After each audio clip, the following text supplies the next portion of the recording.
If angels can't die, what happened to them during the flood? So this is a very interesting question. Let's start in Genesis 3:14. Genesis chapter 3:14. Now, while you're turning there, I want to make a point. You should think about the prophecy program as God's power, and you should think about the mystery program as God's wisdom. So why do I say that? What God does in the prophecy program is he spells out in advance exactly what he's going to do. He tells Satan, this is exactly what I'm going to do, and you can't stop it. So let me give you an example. Let's just say hypothetically that there's a sporting contest and one team is able to determine with precision the exact plays that the other team is going to run. Let's say they use some illegal, nefarious, unholy, unlawful, wicked series of devices to obtain that information. So if they do that and they know the exact plays the other team is going to run, is that a decisive advantage? It's a complete advantage, right? You know exactly what to do. And the only possible way that that could be overcome is if you have absolute power, right? The only way you could do it. What God does with Satan is he tells him, this is exactly how I'm going to destroy you.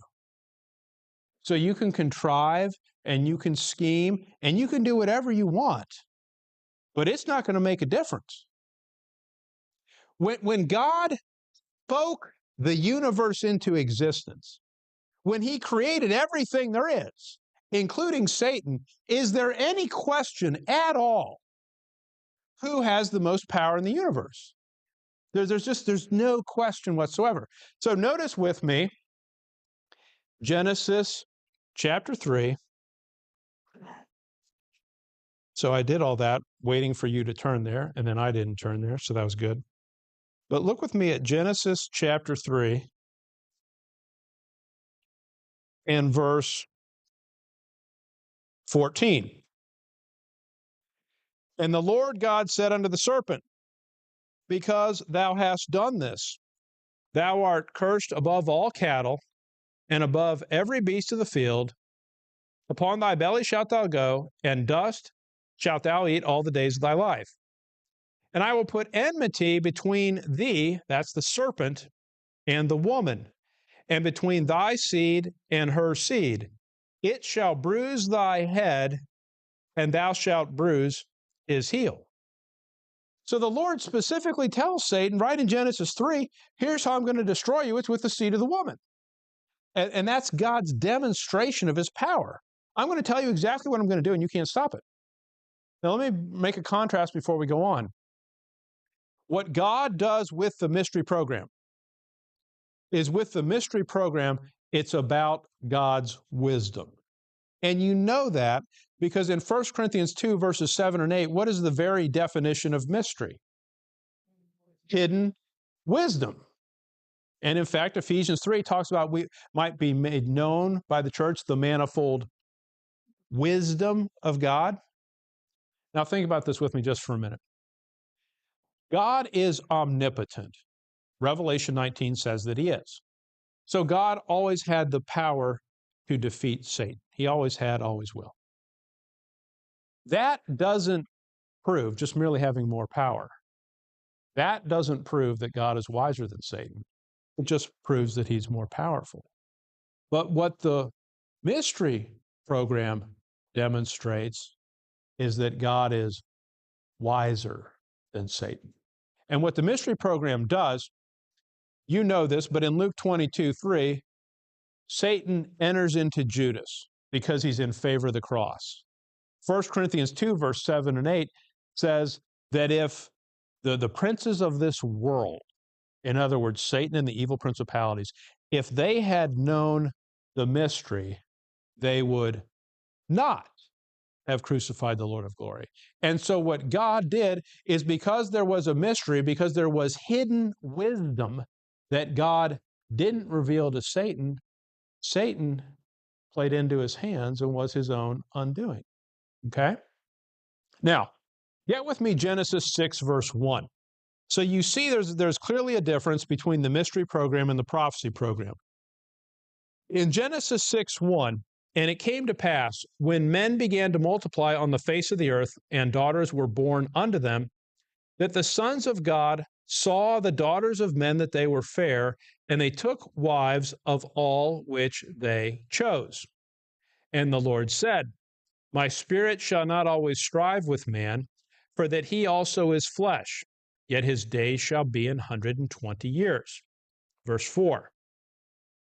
There were giants in the earth in those days. Notice the next phrase. And also after that, when the sons of God came in unto the daughters of men, and they bare children to them, the same became mighty men which were of old, men of renown. So what's going on in Genesis 6? Well, clearly these angels are deciding to marry human women. And the result of that union is to produce giants. So did giants exist before the flood? Obviously they did. But Genesis 6:4 also makes the point that giants also existed after that. So can anyone think of two examples? So Goliath counts as one. What's the other example? Brothers counts as example 1.5. And then what's the other example? The giants in the promised land, right? Okay, so now think about this with me. The giants that are on the earth before the flood are destroyed in the flood, obviously. We'll talk about that in just a minute. What Satan does after the flood is there are additional giants created, and it's not coincidental that those giants created by fallen angels, right? Because it wasn't angels that are elect that did this. These are fallen angels. They end up opposing Israel. Goliath obviously opposes Israel. What Satan does with the giants in the promised land, when Israel goes into Egypt for a lengthy period of time, after God has already promised the promised land to Abram, what does Satan know? Well, he knows that the sojourn in Israel is only temporary, right? I mean, it could be hundreds of years, but it's not going to be forever. And where is Israel ultimately going to end up? They're going to end up in the promised land. So what does that give Satan the opportunity to do? Well, Satan says, okay, you've said you're going to bring Israel into this land, and Israel's over here. So while Israel's over here, you know what I'm going to do? I'm going to put my people in the land. And when these angels marry human women, they don't produce thin, small, feeble beings. What do they produce? Giants, so that when God tries to bring Israel in, we're going to have a fight. Now, of course, we know how that's going to turn out, but that's exactly what Satan is doing. Now, notice with me 1 Samuel 17, verse 4. So with regard to giants, is it possible for giants to be killed? Clearly so. So 1 Samuel 17, verse 4. And there went out a champion out of the camp of the Philistines, named Goliath of Gath, whose height was 6 cubits and a span. Skip down to verse 50. So David prevailed over the Philistine with a sling and with a stone, and smote the Philistine and slew him, but there was no sword in the hand of David. So in 1 Samuel 17, David obviously fights Goliath. He kills Goliath. That's obvious. Okay, 2 Samuel 21:19. 2 Samuel 21:19.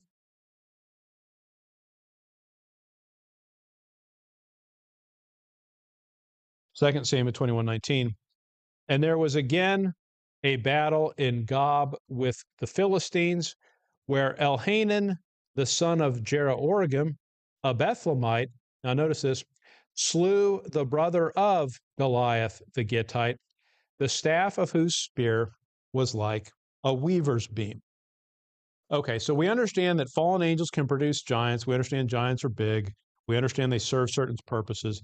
The giants can be killed. So Genesis 6, when the flood happens in Genesis, what happens to the giants? They drowned, right? So that part's easy. Let's now talk about angels. So get Luke 20, verse 36. Luke 20 and verse 36.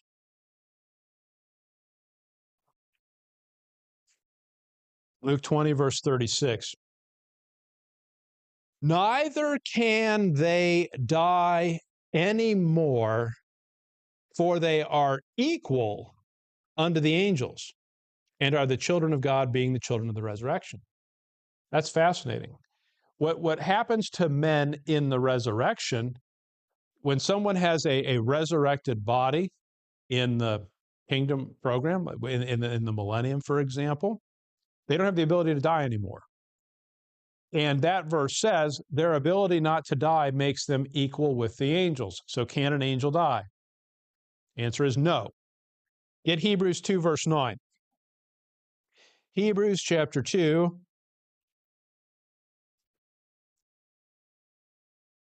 Hebrews chapter 2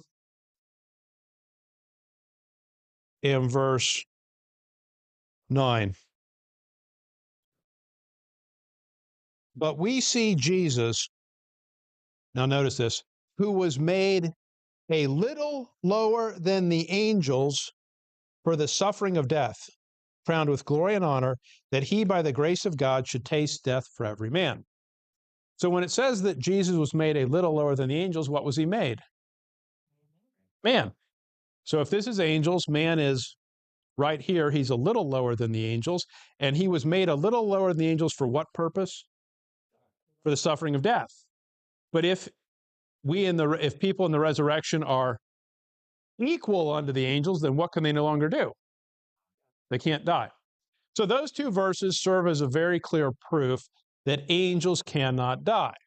So the question that's being asked is, the angels that died in the flood, well, they must not have died in the flood, so what exactly happened to them? Get Genesis 35:18. There's one more point we need to make. Genesis 35:18, Genesis chapter 35 and verse 18. And it came to pass, as her soul was in departing, for she died. One of the things that happens at death is the soul departs from the body. It leaves the body. Get James 2:26. James chapter 2:26.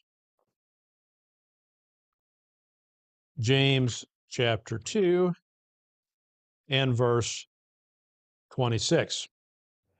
For as the body without the spirit is dead, so faith without works is dead also. You're a three-part being: spirit, soul, and body. When you read 2 Corinthians 5, your body is likened to clothing. Now, I should have worn my jacket tonight. I didn't. But if I put my jacket on right now and I walk around, the jacket will move, but the jacket is obviously only moving because my body is carrying it, right? So if I take off the jacket and I set it on that chair, it's lifeless, it doesn't move, it's just, there's nothing to animate it, right? Your body is clothing. What causes your body to move, to animate, to operate, is the fact that it's indwelt by your soul and spirit. What happens at death is your soul and spirit depart the body, and then the body is lifeless. It just lays there. So think about this with me just for a minute. What happens to a believer at the rapture? You get a new body, not this body. If God were to take you to heaven in the current body that you have, what would be the problem? Well, sin resides in this body. It's a corruptible body. And if God wanted to make a new heavens that's without flaw, that's without imperfection, that's without sin, the last thing you would do is take someone that's in a sinful body and put them in the new heaven. So what he does is you get rid of your corruptible body and you take on an incorruptible body. So what happens at the rapture is the believer's spirit and soul are placed into an incorruptible body. Now think about this with me just for a minute. The reason why that works is that your sin nature resides in the flesh. The sin nature does not reside in the soul or spirit. So when God gives you a new body, do you then have any presence of sin or any sin nature? You don't. Think about an angel. So an angel that has fallen cannot get a new body because an angel cannot do what? They can't die, which means that their spirit, their soul, their inner being is permanently existing in that body. So when they rebel, when they fall, they now have a sin nature in that body that is their permanent body, and they never get another one. So what does that tell you as to whether fallen angels can be redeemed? They can't, because they never get a new body. So in Genesis, so when the flood happens, well, there's unbelieving man on the earth, and they drown in the flood, right? If you don't get on the ark, you drown. The giants, what happens to them? They drown because they can be killed. 1 Samuel demonstrated that. So what happens is maybe they tread water for a little longer, but they're wiped out. So the giants die. What happens to the angels at that time? Well, can they die?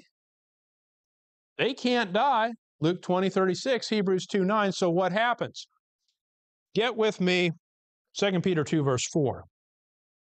2 Peter chapter 2 and verse 4.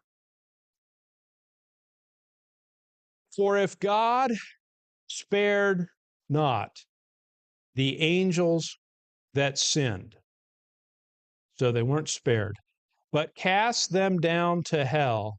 Now notice this, and delivered them into chains of darkness to be reserved unto judgment. Get Jude 6. Jude verse 6. Jude 6. And the angels which kept not their first estate, but left their own habitation. And I believe that's referring to those fallen angels that left their first estate and came down in Genesis 6 and married human women.